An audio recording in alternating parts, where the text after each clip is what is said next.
है जो विभिन्न एग्जामों में, जो आईएएस एग्जाम में पूछा है, जो बीपीएससी एग्जाम में पूछा है, विभिन्न राज्यों के पीसीएस एग्जाम में पूछा है। इतना ही नहीं, वह बिहार एसएससी दरोगा सभी एग्जामों में पूछा है, वही उसी प्रश्नों को कराया जा रहा है। तो इस तरीका से इस सेशन को आगे बढ़ाते हुए चलते हैं पहला प्रश्न की तरफ और देखते हैं पहला प्रश्न में क्या है। यहाँ यह चैप्टर नंबर 2 है, मापक यंत्र एवं पैमाना। मापक यंत्र एवं पैमाना दूसरा चैप्टर का नाम है और यहाँ से हमारा आ गया ये पहला क्वेश्चन। तो पहला प्रश्न की तरफ हम चलते हैं और लिखते हैं पहला प्रश्न में, देखते हैं क्या क्या है। तो पहला प्रश्न कह रहा है कि सोनार निम्नलिखित द्वारा प्रयोग में लाया जाता है। यानी सोनार जो है किसके प्रयोग में लाया जाता है? एगो वो सोनार होता है जो गहना बनाता है, एगो ई सोनार है। वो सोनार अलग है और ई सोनार अलग है। ई सोनार जो है एक विधि है, एक प्रक्रिया है। तो यह जो सोनार है यह पानी के यानी समुद्र के गहराई को मापता है। मान लेते हैं यह जो है समुद्र का ऊपरी तल हो गया और इधर पानी है। समुद्र का ये ऊपरी तल हो गया और इधर जो है पानी है। इधर अगर पानी है, ये सारा के सारा पानी हो गया। अब पानी है, मान लेते हैं हमारी वस्तु जो है यहाँ पर गिरी हुई है, यहाँ पर गिरी हुई पड़ी है। तो सोनार के द्वारा क्या किया जाता है कि ऊपर से पराश्रव्य तरंग को छोड़ा जाता है। यह पराश्रव्य तरंग आती है और इससे टकरा करके फिर पुनः इसी दिशा में लौट जाती है। तो इससे क्या होता है कि महासागर में या बड़े बड़े समुद्रों में जो वस्तु डूब जाती है उस वस्तुओं का पता लगाने के लिए सोनार विधि का प्रयोग किया जाता है। और इसमें किस किरण को छोड़ा जाता है? तो इसमें जो है पराश्रव्य तरंग को छोड़ा जाता है। किस तरंग को छोड़ा जाता है? तो इसमें पराश्रव्य तरंग को छोड़ा जाता है।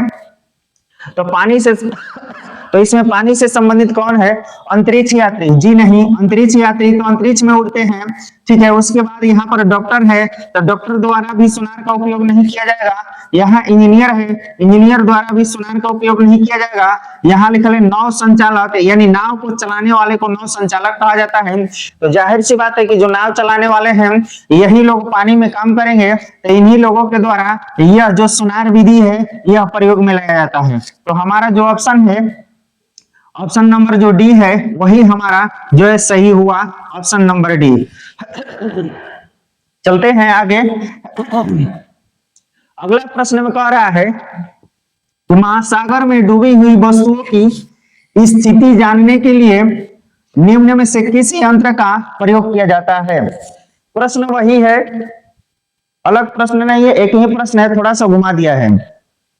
एक ही प्रश्न को 4 तरह से बताया जाएगा, 4 बार पूछेगा इसमें, क्योंकि वह अलग अलग ईस्वी में अलग अलग एग्जाम में पूछा है, इसीलिए एक ही प्रश्न को 4 बार बताया जाएगा। 4 तरीका से पूछेगा, वह 4 तरीका से भी प्रश्न इसमें आएगा, ठीक है। तो आगे देखते हैं। कह रहा है कि महासागर में डूबी हुई वस्तुओं की स्थिति जानने के लिए किस यंत्र का प्रयोग किया जाता है? तो हमें किस यंत्र का प्रयोग किया जा रहा है? अभी हम लोग देखे थे कि ये महासागर है और महासागर में कोई वस्तु हमारे यहाँ पर पड़ी हुई है, तब हम इधर से सोनार विधि द्वारा पराश्रव्य तरंग को छोड़ेंगे और फिर पराश्रव्य तरंग इधर से आएगी और फिर इसी दिशा में इस वस्तु से टकरा करके लौट जाएगी।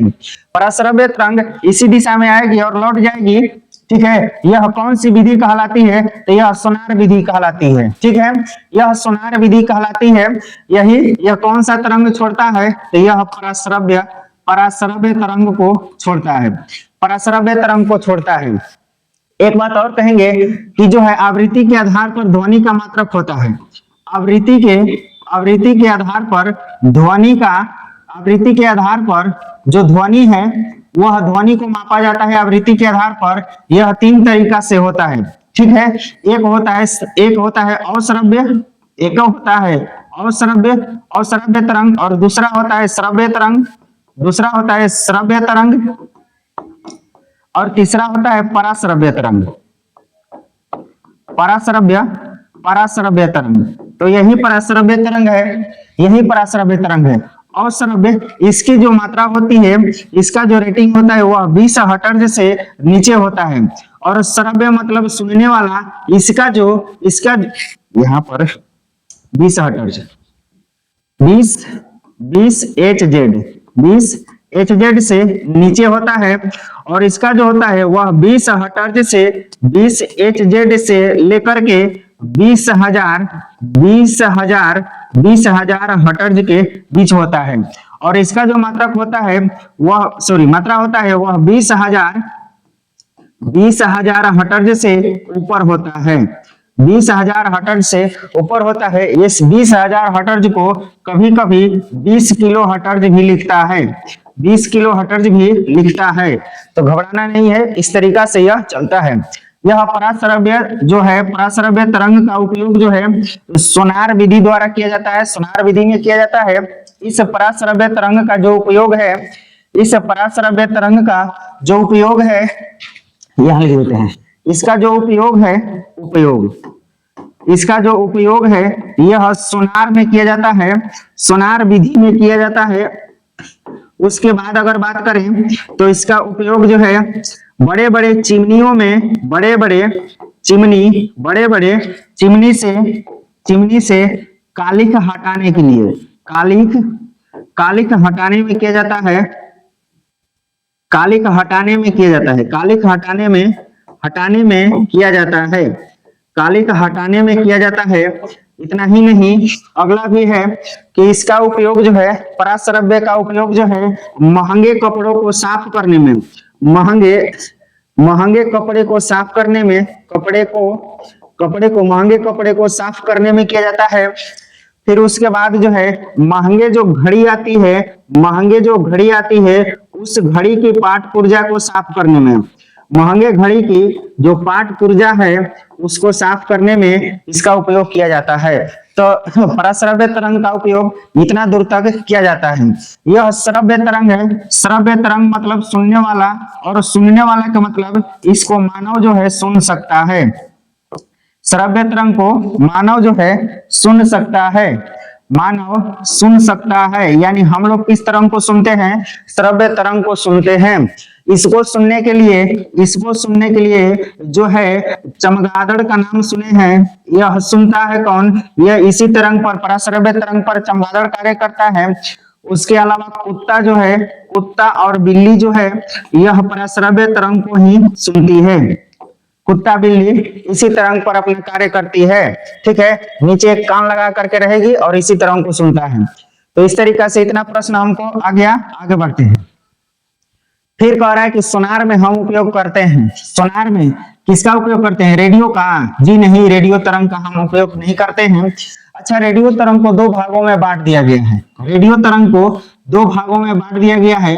एक होता है सूक्ष्म रेडियो, एक होता है सूक्ष्म रेडियो या लघु रेडियो। सूक्ष्म रेडियो या लघु रेडियो होता है। ठीक है, और एक होता है दीर्घ रेडियो, दीर्घ रेडियो। तो जो दीर्घ रेडियो के खोजकर्ता है, दीर्घ रेडियो के जो खोजकर्ता है, इसके खोज कौन किया था? दीर्घ रेडियो के। तो दीर्घ रेडियो के जो खोज किया था वह किया था मार्कोनी। दीर्घ रेडियो के खोजकर्ता कौन है? मार्कोनी। और लघु रेडियो या सूक्ष्म रेडियो के जो खोजकर्ता है वह कौन है? तो वह है हेनरिक। वह कौन है? तो वह है हेनरिक।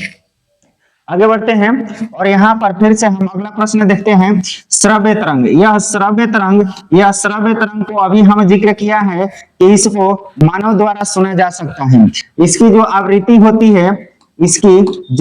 होती है वह आवृत्ति कितना होता है? तो 20 हर्ट्ज से 20,000 हर्ट्ज के बीच होता है। 20,000 हर्ट्ज के बीच होता है। इसे मानव सुन सकता है। मानव का कान सुन सकता है। मानव का कान सुन सकता है। आगे बढ़ते हैं। पराश्रव्य तरंग आ गया। यहाँ पर पराश्रव्य तरंग का जो उपयोग है, पराश्रव्य तरंग का जो उपयोग है, पराश्रव्य तरंग का जो उपयोग है, इसका उपयोग कहाँ किया जाता है? तो इसका उपयोग जो है सोनार विधि में किया जाता है। इसका उपयोग कहाँ किया जाता है? सोनार विधि में किया जाता है। इसका उपयोग जो है बड़े बड़े कल कारखानों, बड़े बड़े जो है कल कारखानों चलता है, कल कारखानों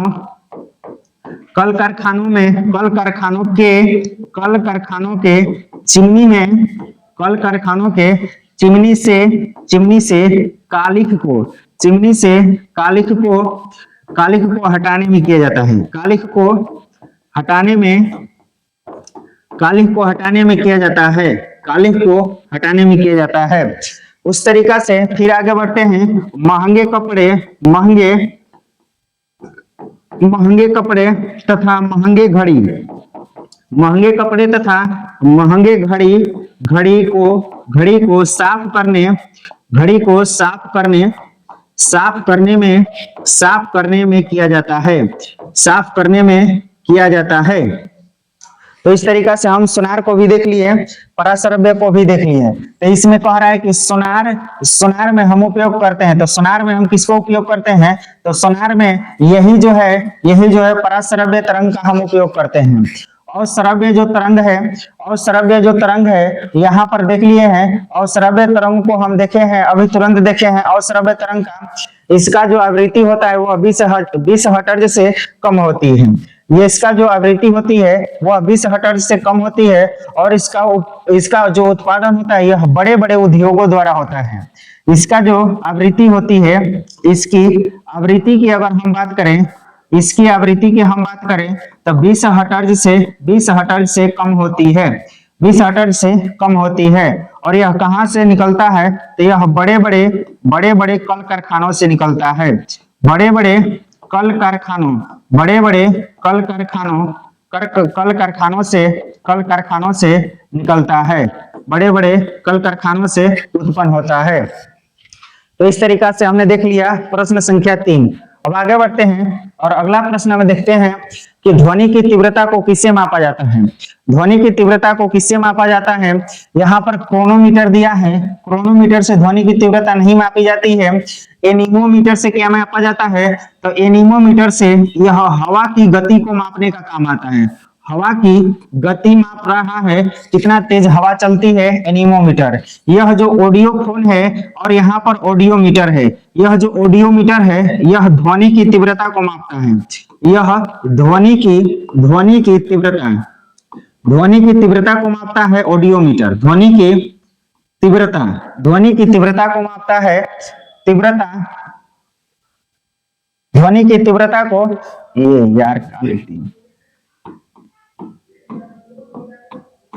ध्वनि की तीव्रता को मापता है। यह जो ऑडियोमीटर है, अरे हम लोग गाना सुनते हैं तो नहीं कहते हैं कि वीडियो देख रहा है कि ऑडियो देख रहा है। वीडियो देख रहा है या ऑडियो देख रहा है? वीडियो देख रहा है कि ऑडियो देख रहा है? ठीक है, वीडियो चला रहा है कि ऑडियो चला रहा है? तो देख, कोई कहता है कि नहीं हम वीडियो नहीं देख रहे हैं, हम ऑडियो देख रहे हैं, ऑडियो सुन रहे हैं। तो ऑडियोमीटर से क्या मापेंगे? ध्वनि की तीव्रता। और पूछता है कि कितना साउंड में सुन रहा है? तो साउंड जितना चलेगा उतना साउंड में, यानी ध्वनि की तीव्रता बढ़ रही है और ध्वनि की तीव्रता क्या हो रही है? घट रही है। तो ऑडियोमीटर से क्या मापा जाता है? ध्वनि की तीव्रता मापी जाती है। आगे बढ़ते हैं और अगला प्रश्न हम देखते हैं। एनीमोमीटर, फिर से आ गया एनीमोमीटर। एनीमोमीटर से क्या मापा जाता है? तो एनीमोमीटर से अभी हम लोग पीछे में ही देखे हैं कि एनीमोमीटर से क्या मापा जा रहा है। तो एनीमोमीटर से जो है पवन की वेग को मापा जाता है, यानी हवा का वेग कितना है, कितना तेज हवा चल रहा है, उसको एनीमोमीटर से मापते हैं। हम किससे मापते हैं? तो एनीमोमीटर से मापते हैं। वही अगर समुद्र की गहराई की हम बात करें तो अभी सोनार द्वारा भी पता लगाया जा सकता है। सोनार है उसके द्वारा भी समुद्र की गहराई का पता लगाया जा सकता है। या एक और है फायदोमीटर, फायदोमीटर से समुद्र की गहराई का पता लगाया जा सकता है। उसके बाद पानी की बहाव की गति जो है, यह कितना क्यूसेक में पानी छोड़ा गया है, यह क्यूसेक में पता किया जाता है कि पानी की जो गति है, पानी का जो बहाव है कितना क्यूसेक है। प्रकाश की तीव्रता की वही अगर हम बात करें तो प्रकाश का जो वेग है यह सबसे पहले किसने मापा था? तो प्रकाश का जो वेग है प्रकाश का वेग। तो सबसे पहले एक वैज्ञानिक है जिसका नाम है रोमर। रोमर ने ही प्रकाश के वेग को मापा था। प्रकाश के वेग को रोमर ने मापा था। और प्रकाश का जो वेग है वह कितना होता है? तो प्रकाश का वेग जो होता है 3 गुणे 10 के पावर 8 मीटर प्रति सेकंड होता है। अगर इसी को हम लिखना चाहें तो 3 गुणे 10 के पावर 5 किलोमीटर में इसको बदल देंगे और प्रति सेकंड में आ जाएगा। तो किलोमीटर में 3 गुणे 10 के पावर 5 किलोमीटर प्रति सेकंड हो जाएगा। वही अगर मीटर प्रति सेकंड में देखें तो हम 3 गुणे 10 के पावर 8 मीटर प्रति सेकंड हो जाएगा। आगे बढ़ते हैं और अगला प्रश्न की तरफ चलते हैं। कह रहा है कि वायु की गति किसके द्वारा मापी जाती है? वायु की गति अभी हम लोग पीछे ही पढ़े हैं कि वायु की गति जो है या वायु की वेग जो है वह किसके द्वारा मापा जाता है? तो एनीमोमीटर के द्वारा मापा जाता है। वायु की वेग, वायु की गति किसके द्वारा मापी जाती है? एनीमोमीटर के द्वारा मापी जाती है। वायु की वेग, वायु की वेग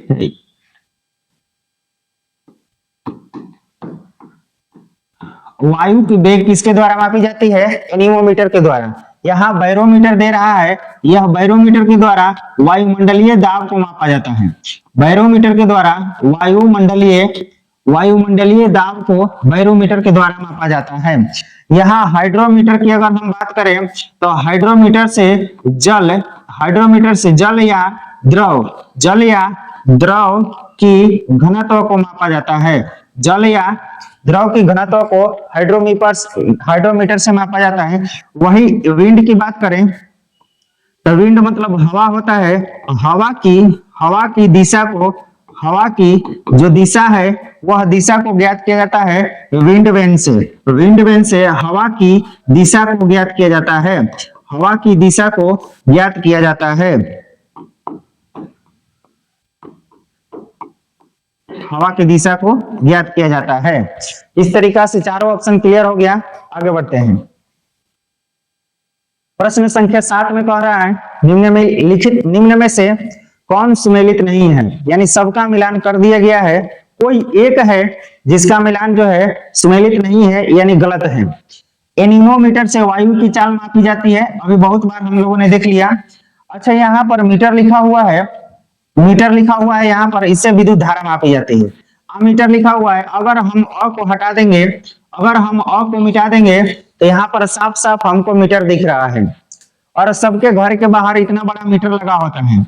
सभी बंधु के घर के बाहर दरवाजे के पास इतना बड़ा मीटर लगा होता है। इस मीटर में दिखाता है कि आप कितना आपके यहाँ बिजली की खपत हो रही है। ठीक है, इधर से विद्युत धारा आती है, इधर से आती है और इधर से निकल जाती है। ठीक है, इधर से आएगी, इधर से विद्युत धारा को लगाया जाता है यहाँ पे और इधर से निकाल दिया जाता है और पता चलता है कि विद्युत धारा का खपत आपके यहाँ कितना है। तो उसी तरीका से यहाँ पर यह जो मीटर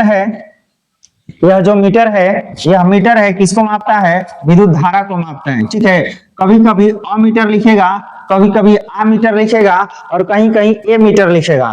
तीनों एक ही बात है, कोई अलग अलग बात नहीं है। तो यहाँ पर कभी कभी क्या लिखेगा? तो कभी कभी आमीटर लिखेगा, कहीं कहीं आमीटर लिख देता है और कहीं कहीं ए मीटर लिख देता है, कहीं कहीं ए मीटर लिख देता है, और कहीं कहीं अमीटर लिख देता है, कभी कभी अमीटर लिख देता है। अमीटर एक ही बात है, कोई अलग चीज नहीं है, खाली नाम थोड़ा थोड़ा चेंजिंग कर दिया है। तो यहाँ पर अमीटर दिया हुआ है, कभी अमीटर देगा, कभी ए मीटर देगा, कभी अमीटर देगा। तो मीटर में समझ लेना है कि इससे क्या मापा जाएगा? तो विद्युत धारा मापी जाएगी। इससे क्या मापा जाएगा? विद्युत धारा मापा जाएगा। टेकियोमीटर दिया है और पायरोमीटर दिया है। यहाँ पर पायरोमीटर जो है इससे उच्च तापमान मापा जाता है। इससे जो है जो सूर्य का तापमान है उससे पायरोमीटर, सूर्य का तापमान जो है पायरोमीटर से ज्ञात किया जाता है। जहां मनुष्य का पहुंच पाना संभव है, जहां मनुष्य का पहुंच पाना असंभव है, जहां नहीं पहुंच पा रहा है उसके तापमान को मापना, जहां बहुत ज्यादा तापमान है उस तापमान को पायरोमीटर से मापा जाता है। और पायरोमीटर से जो तापमान मापा जाता है वह 700 डिग्री सेल्सियस से लेकर के लगभग 2000 डिग्री सेल्सियस तक के तापमान को मापा जाता है इसके द्वारा। इससे ऊपर ही तापमान को मापा जाता है, यानी 2000 डिग्री सेल्सियस से भी ऊपर के तापमान को पायरोमीटर द्वारा मापा जाता है। यह टैक्योमीटर है, यही जो है, यही इसका सुमेलित नहीं है, यही इसका गलत है। जो टैक्योमीटर है यही इसका गलत है। चलिए आगे बढ़ते हैं। और अगला प्रश्न में कह रहा है कि पायरोमीटर किसके मापन में प्रयोग किया जाता है। अभी अभी देखे हैं कि यह जो पायरोमीटर है यह किसके मापन में प्रयोग किया जा रहा है, तो यह उच्च ताप के मापन में प्रयोग किया जा रहा है पायरोमीटर। तो देखते हैं हम लोग, पायरोमीटर जो है उच्च तापमान को मापन में प्रयोग किया जा रहा है। पायरोमीटर, वही अगर बात करें हम वायुमंडलीय दाब की, तो वायुमंडलीय दाब किसके द्वारा मापा जाता है, तो बैरोमीटर का नाम सुने होंगे। यह जो बैरोमीटर है, बैरोमीटर यह वायुमंडलीय दाब को मापता है बैरोमीटर। आर्द्रता की अगर बात करें, तो आर्द्रता की बात करें हम, तो हाइग्रोमीटर का नाम सुने होंगे। हाइग्रोमीटर से क्या मापी जाती है, हाइग्रोमीटर से आर्द्रता मापी जाती है या अपेक्षिक आर्द्रता मापी जाती है, ठीक है। और यहाँ उच्च तापमान किसके द्वारा मापा जा रहा है, तो उच्च तापमान जो है पायरोमीटर के द्वारा मापा जा रहा है। तो इस तरीका से हमारा जो है ऑप्शन नंबर सी इसका राइट आंसर है। आगे बढ़ते हैं और अगला प्रश्न में दिया है, अगला प्रश्न में हम देख रहे हैं कि निम्नलिखित संयंत्रों में से किसका उपयोग अत्यधिक उच्च ताप है। भैया कौन नया प्रश्न है, यह प्रश्न 3 बार आ गया। अत्यधिक उच्च ताप को, फिर यहाँ पर उच्च ताप को मापने के लिए कह रहा है, तो उच्च ताप को अत्यधिक उच्च ताप को मापने के लिए कह रहा है, ठीक है। इस प्रश्न में हम क्या बताएं, पायरोमीटर देवे किया है, ठीक है। फोटोमीटर से क्या मापा जाता है, जब फोटो खींचते हैं तो जैसे ही कैमरा को क्लिक करते हैं वैसे ही प्रकाश जो है चमकता है, ठीक है। तो प्रकाश की मात्रा को मापा जाता है फोटोमीटर से, प्रकाश की मात्रा को फोटोमीटर से मापा जाता है। आगे बढ़ते हैं, प्रकाश का वेग हम लिखवा दिए हैं। आगे बढ़ते हैं, कह रहा कि निम्नलिखित तापमापियों में से किसका उपयोग पायरोमीटर में किया जाता है। तो यह जो लिखा हुआ है ताप विद्युत तापमापी, जी नहीं, ताप विद्युत तापमापी में नहीं होगा। सूर्य में जो है विकिरण होती है, सूर्य की किरण को तापमापी कहा जाता है। उसमें बहुत ज्यादा ताप होता है तो उसको हम नापेंगे। इससे जो पायरोमीटर है वह सूर्य के विकिरण को हम मापेंगे, तो यह विकिरण तापमापी है, ठीक है। गैस तापमापी गैस थर्मामीटर से मापा जाता है। जो गैस तापमापी है, गैस का तापमान किससे मापा जाता है, तो गैस का थर्मामीटर आता है, उससे मापा जाता है गैस का तापमान, ठीक है। द्रव तापमापी में यहाँ पर द्रव तापमापी की अगर हम बात करें, तो द्रव तापमापी जान रहे हैं, द्रव तापमापी, ठीक है, जिसे दूध की शुद्धता को मापा जाता है, द्रव तापमापी, इसको हम छोड़ते हैं और हम देखते हैं कि द्रव तापमापी को कमेंट बॉक्स में कमेंट करेंगे कि द्रव तापमापी को किससे मापा जाता है, ठीक है। आगे देखते हैं, और यहाँ लिखा हुआ है कि वह थर्मामीटर जो 2000 डिग्री सेल्सियस को मापने में उपयुक्त होता है। अभी हम लोग पढ़े हैं कि 2000 डिग्री सेल्सियस को किससे मापेंगे, 2000 डिग्री सेल्सियस को हम किससे मापेंगे, यहाँ पर लिखा गया है कि 700 डिग्री सेल्सियस से 2000 डिग्री सेल्सियस से ऊपर तक के तापमान को हम मापते हैं।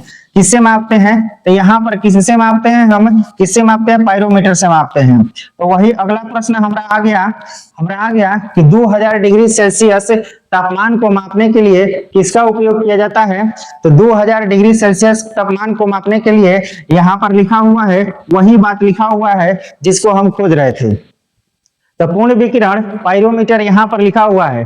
गैस थर्मामीटर गैस के तापमान को मापने के लिए काम आता है, गैस के तापमान को मापने के लिए काम आता है। पारे का तापमान जो है, पारे का थर्मामीटर, यह सेल्सियस में मापा जाता है, ठीक है, यह जो है सेल्सियस में मापा जाता है। फिर उसके बाद वाष्प दबाव थर्मामीटर है, वाष्प मतलब पानी वाला दबाव के लिए मापने के लिए कह रहा है। आगे बढ़ते हैं और अगला प्रश्न में कह रहा है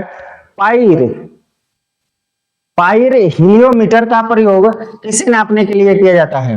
पाइरहेलियोमीटर पाइरहेलियोमीटर का उपयोग किसे नापने के लिए किया जाता है? तो यह जो है किसे नापने के लिए किया जाता है? तो जो सूर्य से जो ऊर्जा मिलती है सोलर रेडिएशन, उसको नापने के लिए किया जाता है। जो सोलर रेडिएशन है उसको नापने के लिए किया जाता है, पाइरहेलियोमीटर का उपयोग किया जाता है। आगे बढ़ते हैं और अगला प्रश्न हम देखते हैं। यहाँ पर नैनोमीटर लिखा हुआ है, नैनो नहीं, यहाँ पर मैनो होगा। मैनोमीटर का उपयोग किया जाता है, ठीक है।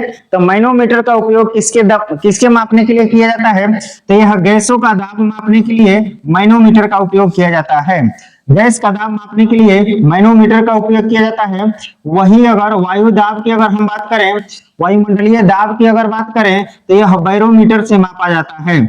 यह बैरोमीटर से मापा जाता है। अगर बैरोमीटर का पाठ्यांक जो है, यहां पर ले लेते हैं, बैरोमीटर का अगर पाठ्यांक जो है, बैरोमीटर का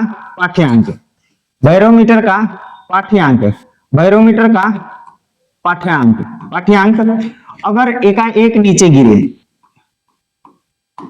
एकाएक नीचे गिरे तो क्या संभावना होगा? तो हम समझेंगे कि अब आंधी तूफान आने वाला है। क्या समझेंगे? कि आंधी तूफान आने वाला है। यानी आंधी तूफान आने का संकेत क्या है? कि बैरोमीटर का पाठ्यांक जो है एकाएक नीचे गिरता है तो समझा जाना चाहिए कि आंधी तूफान आने वाला है। वही जो पाठ्यांक है, वही बैरोमीटर का पाठ्यांक जो है, अगर धीरे धीरे नीचे गिरे, अगर धीरे धीरे नीचे गिरे तो समझ लेना है, धीरे धीरे नीचे गिरे तो समझना है कि वर्षा होगी। समझना क्या है? कि वर्षा होगी। क्या होगी? वर्षा होगी। वही अगर बैरोमीटर का पाठ्यांक जो है धीरे धीरे ऊपर चढ़े, धीरे धीरे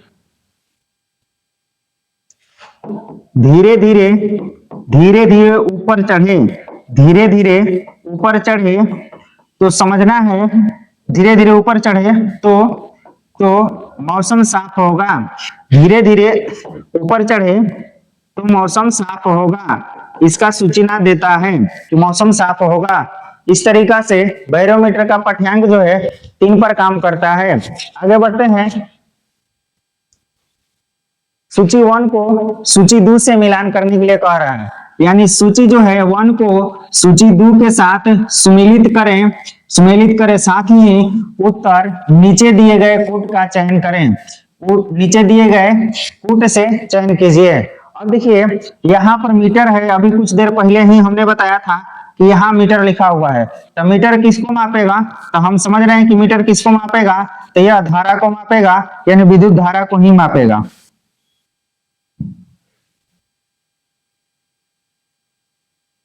मीटर किसको मापेगा? विद्युत धारा को मापेगा। किसको मापेगा? विद्युत धारा को मापेगा। ये वो मक्खी आ गई है बार बार परेशान करके। फिर उसके बाद हाइग्रोमीटर है। हाइग्रोमीटर अपेक्षिक आर्द्रता या सापेक्षिक आर्द्रता को मापता है। उसके बाद यहाँ पर देखें कि स्प्रिंग तुलना किसको मापेगा? तो यह भार को मापेगा। और बैरोमीटर देखें वायुमंडलीय दाब को मापेगा। तो इस तरीका से 1 3 1 3 B4 1 3 3 3 4 3 4 3 4 2 1 3 4 जो है 3 4 और 2 1 जो है यह बी नंबर ऑप्शन में है। इसका मतलब बी वाला ऑप्शन सही होगा। आगे बढ़ते हैं। कर निम्नलिखित युग्मों में से कौन सा एक सुमेलित नहीं है? यानी सबका मिलान सही है लेकिन एक का मिलान गलत है। उसी गलत वाला को हमको क्या करना है? चुनना है। चुनना है। तो देख लेते हैं कौन सा गलत है। ऑडियोमीटर से सही बात है, वाहनों के पहियों द्वारा तय की गई दूरी को मापा जाता है। ऑडियोमीटर से वाहनों के पहियों द्वारा तय की गई दूरी को मापा जाता है। यहाँ पोंडोमीटर से विद्युत चुंबकीय तरंगों की आवृत्ति को मापा जाता है। यहाँ ऑडियोमीटर से क्या किया जाता है कि ध्वनि की तीव्रता को मापा जाता है। अभी अभी हम लोग ऑडियो वीडियो देखे हैं और ऑडियोमीटर से ध्वनि की तीव्रता को मापा जाता है। यहाँ एमीटर हम देखे थे कि विद्युत धारा को मापा जाता है। एमीटर से हम देखे थे कि विद्युत धारा को मापा जाता है, विद्युत जो है धारा को मापा जाता है। यहाँ विद्युत शक्ति माप रहा है, विद्युत शक्ति के कह रहा है मापने के लिए, इसको नहीं मापेंगे, इसका जो मापने का जो तरीका है इसको किस में मापेंगे, इसको ओम में मापेंगे। ठीक है, अब देखते हैं विद्युत धारा यहाँ पर दे दिया है, यहाँ पर एमीटर दे दिया है, विद्युत धारा मापेंगे। बाकी सब के सब सही है, बाकी सब के सब सही है, लेकिन गलत हमारा कौन था, ये वाला था। तो हमारा आंसर जो है यही होगा। आगे देखते हैं, अगला प्रश्न में कह रहा है विद्युत धारा निम्न में से किस उपकरण से मापी जाती है। विद्युत धारा किससे मापी जाएगी, तो अभी अभी हम लोगों ने देखा है कि विद्युत धारा किससे मापी जाएगी, एमीटर से मापी जाएगी। वोल्टमीटर से विभवांतर मापा जाता है। विभवांतर कितना वोल्टेज जा रहा है, ठीक है, कितना वोल्टेज जा रहा है, विभवांतर मापा जाता है वोल्टमीटर से, ठीक है। उसके बाद हम आगे बढ़ते हैं। वायुमंडलीय दाब को मापने में यंत्र का उपयोग किया जाता है। वायुमंडलीय दाब को मापने में, वायुमंडलीय दाब को किससे मापते हैं हम, यहाँ पर ऑप्शन ए है हाइग्रोमीटर, और बी पर है बैरोमीटर, और 3 पर है मैनोमीटर, और डी पर है हाइग्रोमीटर। तो बैरोमीटर से ही वायुमंडलीय दाब को मापा जाता है। यहाँ हाइड्रोमीटर है, हाइड्रोमीटर से जल या द्रव का घनत्व मापा जाता है। जल या द्रव का घनत्व मापा जाता है हाइग्रोमीटर से। और यहाँ पर हाइड्रोमीटर से जल या द्रव का घनत्व मापा जाता है, कहें कि हाइड्रोजन जो है जल, इसको ये सूत्र होता है जल का, हाइड्रोजन H2O, इसका सूत्र होता है। तो हाइड्रोजन यहाँ पर पहले है, इसीलिए इसको हाइड्रो से याद रखेंगे। यहाँ हाइग्रोमीटर है, हाइग्रो से हम आर्द्रता, द्र तो आर्द्रता याद रखेंगे। हाइग्रोमीटर से क्या मापी जाती है, अपेक्षिक आर्द्रता लिखता है या सापेक्षिक आर्द्रता लिखता है। अपेक्षिक जो है अपेक्षिक आर्द्रता लिखता है या सापेक्षिक आर्द्रता लिखता है। यह किससे मापा जाता है, हाइग्रोमीटर से मापा जाता है। मैनोमीटर से क्या मापा जाता है, तो मैनोमीटर से जो वायु दाब होता है, वायु दाब कितना होता है, वायु दाब जो है मैनोमीटर से मापा जाता है, वायु का दाब, हवा का दाब। यहाँ है साधारण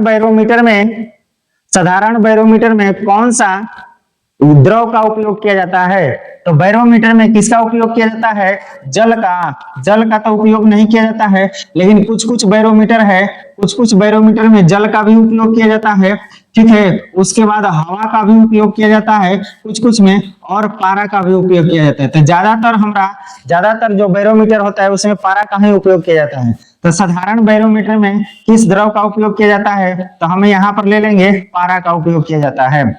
एल्कोहल नहीं होगा, और जल का उपयोग किसी में होता है, ठीक है, सब में नहीं होता है। तो एल्कोहल है, इसमें गलती हो जाएगा। अगर एल्कोहल के जगह पर हवा रहता तो सभी हो जाता, लेकिन यहाँ पर जल दे दिया है और बीच में एल्कोहल दे दिया है। आगे बढ़ते हैं, कह रहा है कि दूध का अपेक्षिक घनत्व ज्ञात किया जाता है। दूध का अपेक्षिक घनत्व, ठीक है, तो दूध का अपेक्षिक घनत्व हाइड्रोमीटर से ज्ञात किया जाता है। नहीं, अभी हम लोग देखे हैं कि हाइड्रोमीटर से जो है जल का या द्रव का घनत्व मापा जाता है, जल का या द्रव का घनत्व मापा जाता है। वही देखे इलेक्ट्रोमीटर से, तो इसमें जो है दूध की शुद्धता, दूध की शुद्धता या दूध का घनत्व ज्ञात किया जाता है। और थर्मामीटर से क्या नापा जाता है, तापमान मापा जाता है। थर्मामीटर से शरीर की तापमान मापा जाता है। थर्मामीटर से क्या मापा जाता है, शरीर की तापमान मापी जाती है। शरीर की तापमान मापी जाती है थर्मामीटर से। एक बात रहेगा कि एक मनुष्य जो स्वस्थ मनुष्य है उसके शरीर का तापमान कितना होता है? कमेंट बॉक्स में ये सेल्सियस डिग्री सेल्सियस वाला भी चाहिए और फारेनहाइट वाला भी चाहिए। फारेनहाइट और डिग्री सेल्सियस, यह दोनों प्रश्न का उपयोग आप लोग करेंगे कमेंट बॉक्स में। आगे बढ़ते हैं और अगला है कि दूध के घनत्व को किसके द्वारा मापा जाता है? दूध की शुद्धता या दूध के घनत्व किसके द्वारा मापेंगे? तो यहाँ पर है लैक्टोमीटर, यहाँ पर है लैक्टोमीटर। इसी से जो है दूध की शुद्धता मापी जाती है। दूध की शुद्धता, दूध की शुद्धता कहिए, दूध की शुद्धता कहिए या दूध का घनत्व कहिए, दूध की शुद्धता कहिए या दूध का घनत्व कहिए, इसी से मापा जाता है। हाइड्रोमीटर जो है अभी अभी हम लोग बहुत बार देख लिए इसको, जल का घनत्व मापा जाता है, जल का घनत्व मापा जाता है। बैरोमीटर से वायुमंडलीय दाब मापा जाता है। वायुमंडलीय जो है दाब मापा जाता है, वायुमंडलीय दाब बैरोमीटर से मापा जाता है। हाइग्रोमीटर से क्या मापा जाता है? तो हाइग्रोमीटर से जो है अपेक्षिक आर्द्रता मापी जाती है। हाइग्रोमीटर से क्या मापा जाता है? अपेक्षिक आर्द्रता मापी जाती है। तो इस तरीका से दूध के घनत्व कौन सा आ जाएगा? लैक्टोमीटर आ जाएगा। इसका आंसर लैक्टोमीटर सही होगा। आगे बढ़ते हैं, कह रहा है कि वायुमंडल की सापेक्षिक आर्द्रता किससे मापी जाएगी? आर्द्रता किससे मापी जाएगी? तो हाइग्रोमीटर से अपेक्षिक आर्द्रता मापी जाएगी। अभी हाइड्रोमीटर से जल का घनत्व बताएं, अपेक्षिक आर्द्रता हाइग्रोमीटर से बताएं, लैक्टोमीटर से दूध की शुद्धता बताएं, लैक्टोमीटर से दूध की शुद्धता या दूध का घनत्व मापा जाता है। तो इस तरीका से यह ऑप्शन भी क्लियर हुआ। और आगे बढ़ते हैं अगला प्रश्न की ओर। कह रहा है कि हवा में आर्द्रता को नापने के लिए, हवा में जो आर्द्रता है यानी नमी है, आर्द्रता जो है नमी है। जैसे हम देखते हैं कि बारिश हुआ और बारिश होने के तुरंत बाद मौसम साफ हो गया, लेकिन ठंडी ठंडी हवाएं चलना शुरू हो जाती है, तो वह मौसम में वह क्या हो जाती है कि हवा में नमी की मात्रा आ जाती है, हवा में नमी की मात्रा आ जाती है और वह आर्द्रता बढ़ जाती है हवा में। तो कह रहा है कि हवा में आर्द्रता को नापने के लिए कौन सा उपकरण लाया जाता है, कौन सा उपकरण का प्रयोग किया जाता है? तो यहाँ पर हाइड्रोमीटर है। क्या हाइड्रोमीटर से क्या मापते हैं? हाइड्रोमीटर से जल का घनत्व मापते हैं। हाइड्रोमीटर से क्या नापेंगे हम? तो इससे जल का घनत्व मापा जाता है। इससे क्या मापेंगे हम? जल का घनत्व मापेंगे। और हाइग्रोमीटर जो है यह अपेक्षिक आर्द्रता कहिए या सापेक्षिक आर्द्रता नापने के लिए काम में आता है। अपेक्षिक आर्द्रता कहिए, अपेक्षिक आर्द्रता नापने का काम आता है, अपेक्षिक आर्द्रता मापने की काम आती है। उसके बाद है यहां से हमारा ये ऑप्शन जो है सही हुआ, ये बी ऑप्शन का हो गया, 22 नंबर का सही हो गया। आगे बढ़ते हैं और अगला प्रश्न में कह रहा है कि वायु की आर्द्रता को मापने के लिए कौन सा यंत्र प्रयोग में लाया जाता है? वायु की आर्द्रता, जस्ट वही प्रश्न है। हवा में, अच्छा हवा में आर्द्रता और यहाँ पर वायु की आर्द्रता दे दिया है। दोनों प्रश्न तय किए हैं, कौन सा इसमें नया है? तो यहाँ ऑप्शन जो है ऊपर नीचे कर दिया है। हाइग्रोमीटर आर्द्रता हो गया और यहाँ पर जो है हाइड्रोमीटर जल का घनत्व हो गया। तो यहाँ पर इसका ऑप्शन नंबर ए सही हुआ। हम देख लिए हाइड्रोमीटर जल का घनत्व है, ओडियोमीटर है और मैनोमीटर है। ठीक है, आगे देखते हैं। और अगला प्रश्न है, फिर से कह रहा है कि हाइग्रोमीटर से क्या मापा जाता है? हाइग्रोमीटर से अब नहीं बताएंगे कि क्या मापा जाता है, इसका प्रश्न अब आप लोग जवाब देंगे। ठीक है, अगला प्रश्न को देखते हैं। और अगला प्रश्न में कह रहा है कि आर्द्रता को मानांकित यानी मापने के लिए मानांकित करने का उपकरण निम्न में से कौन सा है? अरे बाबू, आर्द्रता को मापने के लिए कितना बार आइएगा हो एक के प्रश्न। हाइग्रोमीटर को आर्द्रता को मापने के लिए हाइग्रोमीटर का उपयोग किया जाता है। पायरोमीटर का उपयोग जो है उच्च ताप को मापने के लिए काम में आता है। उच्च ताप मापने के लिए पायरोमीटर का उपयोग किया जाता है। अब देख लेते हैं हम लोग, आगे प्रश्न नहीं है, इतना ही तक क्लियर है। यानी 25 प्रश्न हम लोग का आज पूर्णतः पूरा हो गया। और इस तरीका से यह सेशन जो है प्रत्येक दिन संचालित होगी, प्रत्येक दिन चलेगा। और धीरे धीरे हम पहले फिजिक्स पढ़ेंगे, उसके बाद बायो पढ़ेंगे, तब उसके बाद केमिस्ट्री पढ़ेंगे। तो बहुत जल्द ही फिजिक्स को खत्म कर दिया जाएगा, उसके बाद बायो लाया जाएगा।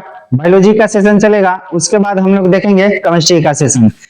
बनाए रखिए, अपनी उपस्थिति बनाए रखिए, धीरे धीरे इतना मजा आएगा कि हम उस मजा का जिक्र जो है लास्ट में करेंगे कि आप लोग जरूर बताइए कि आप लोगों को कितना मजा आ रहा है। धन्यवाद।